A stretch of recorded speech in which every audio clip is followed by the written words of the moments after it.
Hey guys and welcome. In today's video I'm going to be showing you one of the most important tools that I use for my Amazon FBA product research, and that tool is the Jungle Scout Chrome extension, and I couldn't be without this tool. Let me get on the computer, show you what it is, how it works and why you should be using it. So as I said in the intro, let me show you what the Chrome extension is first, and then we can get into how to use it properly. There's two versions, the Pro version, which is the version that I use, but there is also a light version as well. If you've never heard of Jungle Scout or their Chrome extension before, you can get it at their website, and you simply just go to Products, select the Chrome extension, download it onto your Google Chrome web browser, and then just add it as an extension. I'll leave a link in the description which will take you directly to this page, and then obviously if you want to check it out you can. So once you've installed it, the first thing that you want to do is open up your Amazon page, because this extension is going to extract the data out of the Amazon listings as we find them. Simply click on the icon in the top right corner to open up the window. Don't worry too much about this at the moment because there's no data to be pulling out of Amazon.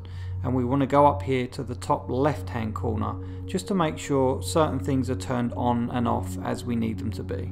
So if we go up here to columns and open this up, the first thing that I do is turn on, I check this box, sponsored products, and that's going to allow you to also see all the data of the sponsored products. So if we come out of this just for a second, we can search on something and we can see that there's sponsored products. So let's just do raincoat for now.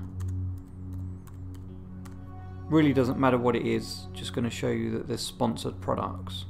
See here, these people are paying to have this show up here, and the same with this. So you can now also see the sales data from these as well as the ones that are ranking organically. So going back to the Chrome extension settings,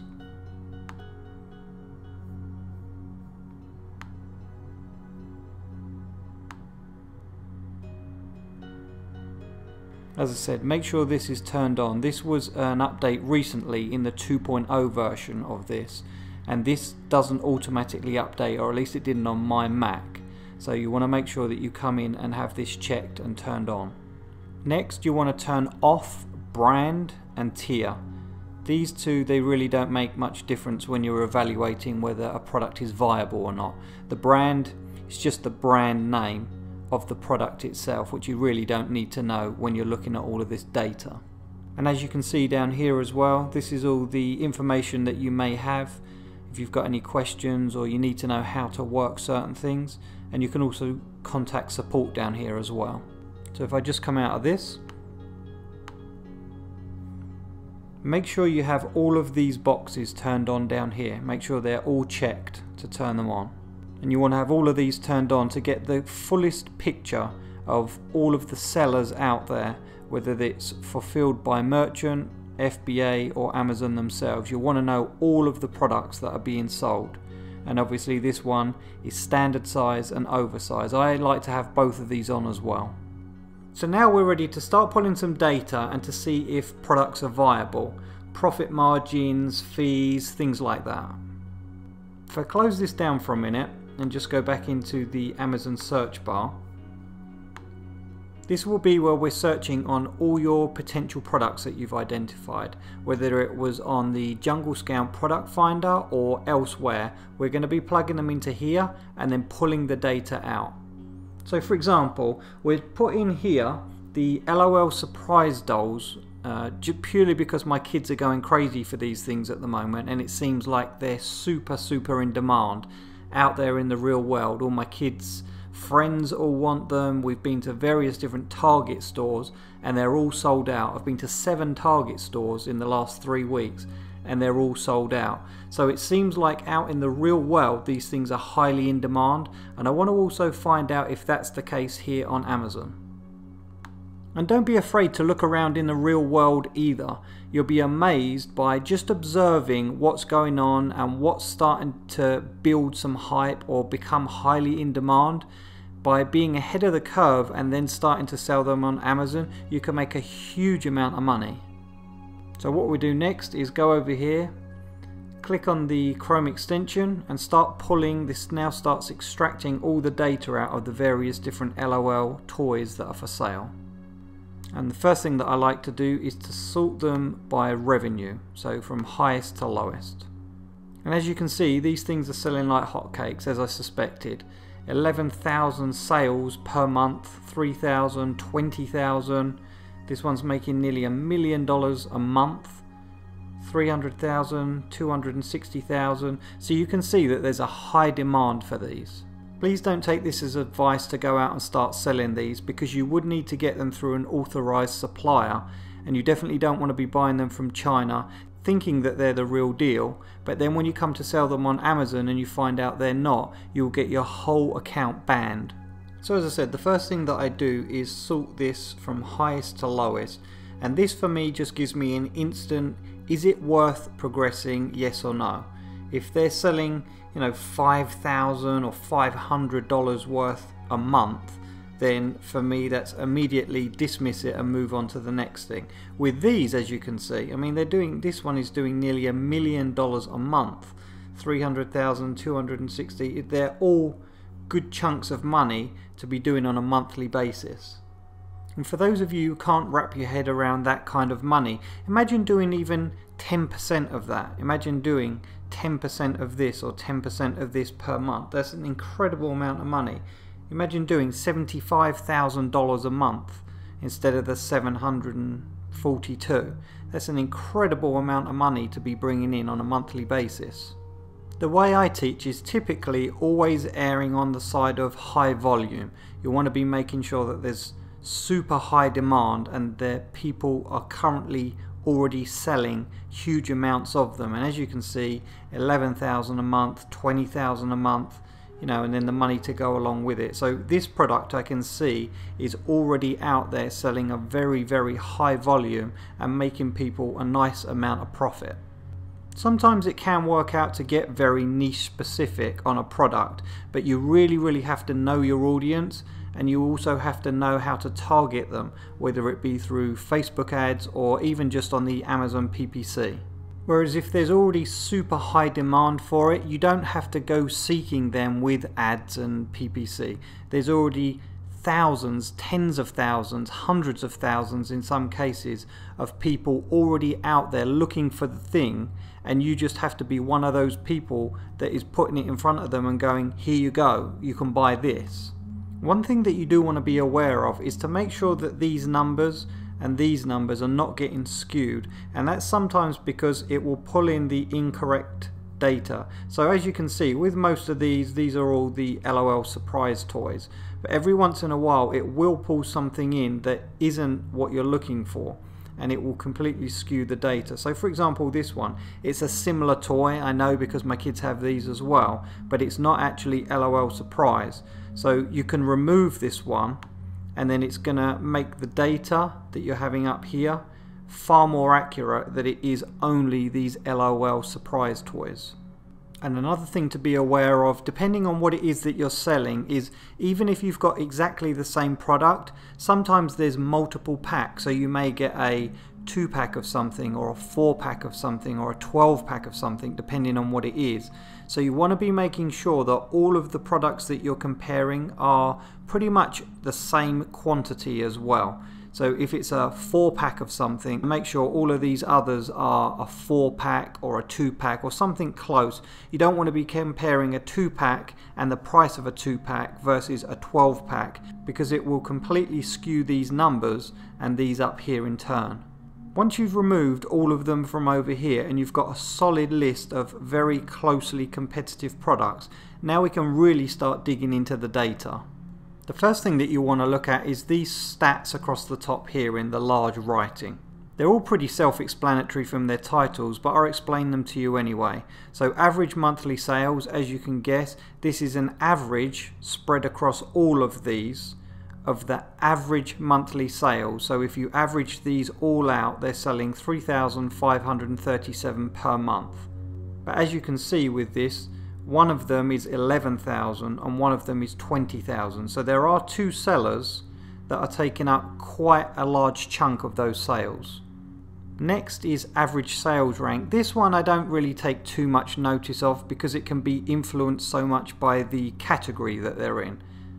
8,386 in toys and games is going to be something completely different to if it's in another category. For example, handmade products. There's going to be far more products being sold in that category. So the lower the number is going to be completely different. If you have a low number when you're selling against a million other sellers and you're 8,000th, that's pretty good going, as opposed to if there's only 9,000 people selling in the entire category and you're 8,386, then you're not doing very well. So this one is kind of a guideline, but I really don't take too much notice of it. Next is average price, and this comes back to what I was saying earlier about making sure that these are all as similar as possible, not to skew that number, because as you can see here, even with some of these, if one of them's $90 and one of them is $7, then that quite clearly is not the same product, and so it's skewing these numbers up here. The more accurate you can get this number, the better, because when you eventually go off to your suppliers and start requesting price quotes from them, you want to know how much it's going to cost you per unit, and so you can then get the numbers from your suppliers and be able to work out your profit margins. If you're able to sell something for $90 on here and you're able to buy it from your supplier for $50 versus if you're able to buy it from your supplier for $20, then you're going to be able to calculate the net profit on it way more accurately. Average reviews, this one is a very important one actually, because this is going to tell you how competitive, how easy or how difficult it is to be able to compete against these. And 152 reviews, in my opinion, that's on the high side. I don't really want to be competing against people with super high reviews, because it means that they're an established listing and they're already selling very well on Amazon, and it's going to be very difficult to compete directly against them. An opportunity score. This is really just kind of a guide. I typically don't put too much emphasis on this when I'm actually considering purchasing, but a 6 or above will at least tell me that it's worth pursuing a little bit more. It's worth going down here and starting to dig into the data a little bit more.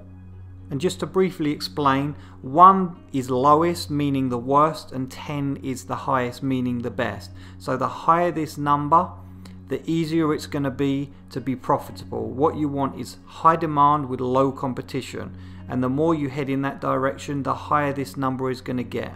So now let's drop down here and to start looking at the data in these various different columns. The first thing that I'm going to look at is net profit. How much net profit is each one of these making per sale, and then one that directly correlates with that is also the fees as well. So for example, this one here is selling for $63.99. They're having to pay fees to Amazon of $14.29, and then their net profit is $49.70 per sale. I've heard other gurus out there recommend that a $10 to $15 profit margin is acceptable. For me personally, I want that to be way higher, because the amount of effort that you put into something is going to be exactly the same. So I would much rather per sale be making $30 or $50 or $100 than $10 to $15. The only caveat to that in some cases is that to buy the product is going to be more expensive. So with this, they're selling it for $63. It depends how much they're buying that from their manufacturer from. If they're buying it for $20 per item, then they're making a good chunk of money over here. Versus if they're already paying maybe $50 for that, or $45, then they're not making a lot of profit on this at all. I suspect they're probably buying these for around $25, maybe something like that. So take $25 out of this, and then you're walking away with the net profit. And with a lot of this is just going to come down to your own individual preferences. How much money do you have to start this off with? How much money do you want to spend per unit, and how high is your pain threshold to risk. There's various different things that you want to be taking into consideration before you actually start contacting the suppliers. You really want to have an idea of what is going to work specifically for you. If you're starting off with less money, then my recommendation would be to buy something at a much less cost. Buy something that's maybe $5 from your supplier or even less, but then be selling that for $30, $40, however much you can be getting out of the individual sale. We can see over here with these that, with exception to a couple that aren't making a lot of money at all, and I just wouldn't even bother with these. I'm not going to be going through all the effort for $2 to $3. But with some of these, they're also making a decent amount of money per sale. $40, $30, $70, $50. I mean, they're all good amounts of money to be making per sale. And you calculate, imagine this one, $49.70.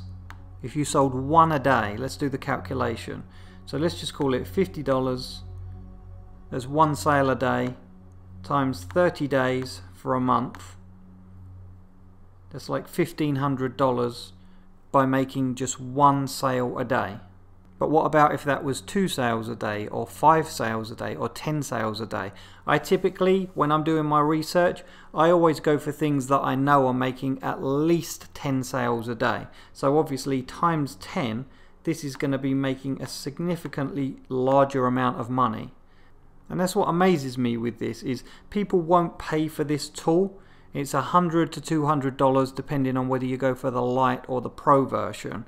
And yet you could be making this back in a month. Now, I'm not saying you necessarily would make this back in a month, but what about if it took you 2 months, 3 months, 6 months?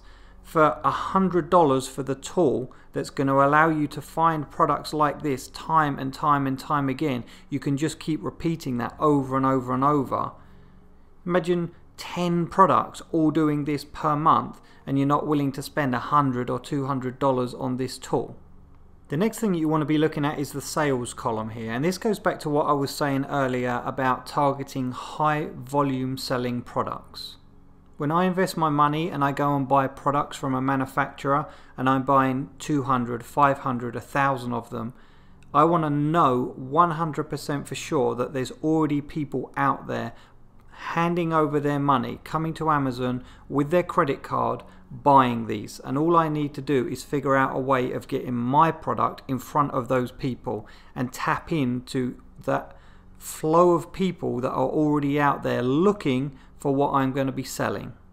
Typically I like to see at least 3,000 sales spread out across the top 10 sellers. So as long as 3,000 units a month are being sold across the top 10 sellers, then that shows to me that there's a demand there. Anything below that, and I find that it's just too competitive to try and get those individual sales. There's just not enough demand, and there's too many people fighting over a very small pool of people that are looking for those products. But as you can see here, the demand certainly isn't an issue. 11,000, 20,000. I mean, some of the lower sales are doing 3,000, 3,000, 7, 5. I mean, they're doing a huge volume of sales per month here. And one thing I will say here as well is never try competing against a seller that's just dominating the market. For example, if you had this one that was selling 20,000 a month, but all of these were selling 500, 200, 1,000, and this one was just absolutely dominating, then that's also a product that I would stay away from. You never want to try and compete directly against somebody that's completely dominating the market. So let's just close this calculator down, and then we'll get onto some of the other fields that are going to help you to start filling in the blanks. Think of it as a jigsaw puzzle, and you're slowly starting putting the pieces in to start seeing the big picture. This is what we're really looking for. The big picture is going to be, is this a product worth pursuing? Do I want to hand over my money and buy this inventory, have it sitting in Amazon and not know whether I'm going to sell it, or if I do sell it, not know how long it's going to take to sell? We want to get as much data here as possible to be able to make a very, very educated decision. The next one that I look at is reviews, and this one here, this is going to tell you, like I said up here, how competitive this is going to be to try and get in and compete against these other people. And for me personally, I don't like this to be over about 150. So this for me is way too competitive. This is enough to stop me investigating this any further, because it tells me with the volume of sales that they're making and the amount of reviews on multiple accounts here, multiple product listings, that it's going to be very, very difficult to start competing against these as a brand new seller. That's not to say that you can't make it succeed, but there's just going to be other things that you need to do. For example, you're really going to need to dial in your branding and your marketing, targeting people with Facebook ads. You're probably going to need to be driving traffic from outside sources to your listing and not just be able to rely on the volume of traffic that's coming directly from Amazon. Also, one of the other things as well that jumps out as me, which is another red flag, and I wouldn't go anywhere near this, is the amount of sellers that there are. There's 88 people selling this item. There's 25 here, 43. This is just way, way too competitive for me to even consider getting into. This LQS column over here, the listing quality, I'll just leave that there for a second for you to be able to read it. But what it basically is it's going to tell you how competitive or non-competitive it is for you to be able to compete directly against these other sellers. So for example, a 3 would be low, which would mean there's room for improvement. If their listing doesn't have a high quality description and keywords, or it doesn't use all the images, Amazon allows you to upload 7 images, and you want to make sure that you've got 7 high quality images uploaded. The least amount of images and things like that is going to reduce your quality score. So I can see from here, some of these, there's a 3, there's a 3, there's a 3. Some of these, there's most definitely room for improvement there. And I could look at their listings and figure out a way of improving my listing, which is going to make it more appealing and then ultimately convert into more sales. And this goes from 1 through to 10, 1 being the worst, 10 being the best. So here you can see none of them are super good listings. I think there's just such a high demand for these products right now, it really doesn't matter. But if you were to come in and you were to create an even better listing, there's a lot of room there for you to be able to compete and to beat out the competition. If this data here doesn't provide you with enough information, then you can click this button down here, the extract next page, and it's going to pull the next page of Amazon. So if I come out of this just for a second and go down here, the screen that we were just looking at is pulling all this data out of here.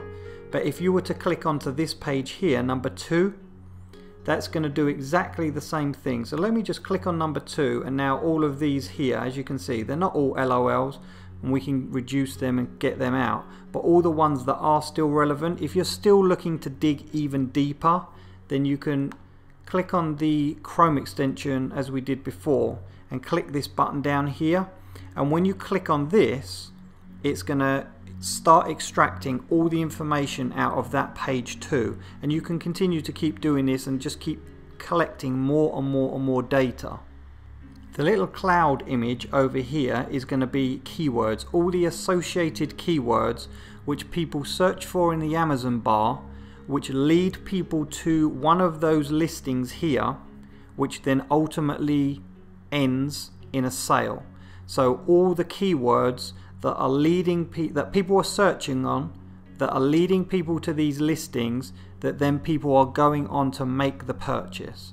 And this is very useful for when it comes to collecting all your keyword data when you come to write your listing.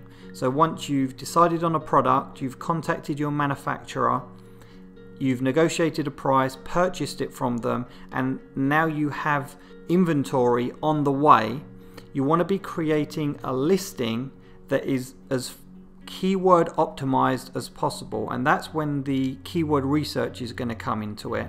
And you want to be finding, so here it's going to show you all the most frequently searched on words, and obviously you want to be putting those somewhere in your title, your description, or your back-end keywords to make sure that you're using all the keywords that other people are already using that are getting their listings discovered.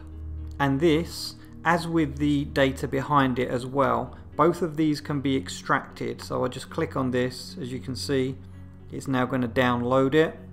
And if I get rid of this as well, you can also do the same for all of this data as well, which I'll show you just in a second. The graph button over here, this is the Google Trends button, and this is very good if you want to be doing some research into whether this is an evergreen product, meaning it's something that's in demand all year round, or whether it's something which is kind of a fad, like the fidget spinners were a few years back, is something that's super high in demand and are going to be selling probably very well for the next 6 months or something, but then they're going to die off again. They die off as quickly as they came in, and it's okay to do that. You just need to know that going into it, so you can appropriately purchase your inventory, and so you know that you've got enough to get you through the hot period, but then you're not left with a load in the Amazon warehouses once everybody's moved on to the next gizmo or gadget and they're not buying these things anymore. You want to make sure that you're not left with hundreds or thousands of them in the warehouses.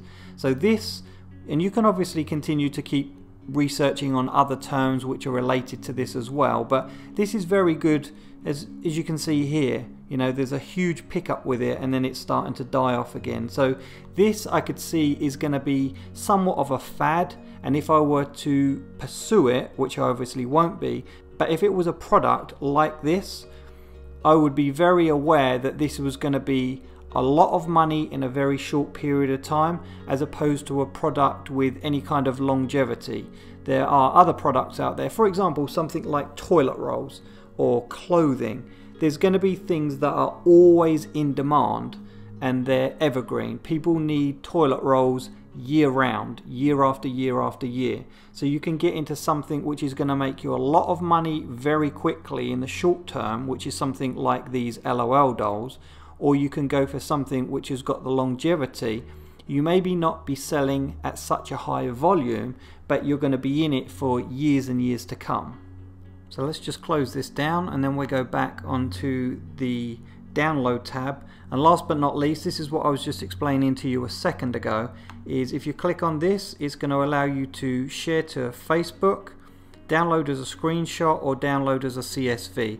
I always just download it as a CSV. So if I click on here, you're going to see it download in this corner, and then it's going to give me all of this data in a spreadsheet. And the reason I download it as a CSV is because then I can pull it out, put it into an Excel spreadsheet, and then further start digging down and sorting columns to extract even more data out.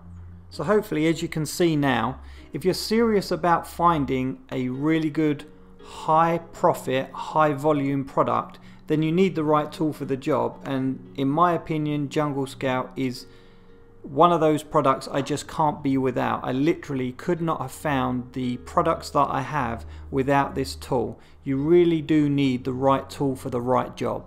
As I said at the beginning of the video, I'll leave a link in the description, and then it will take you directly to their website, and you can go read up on it even more if you want to.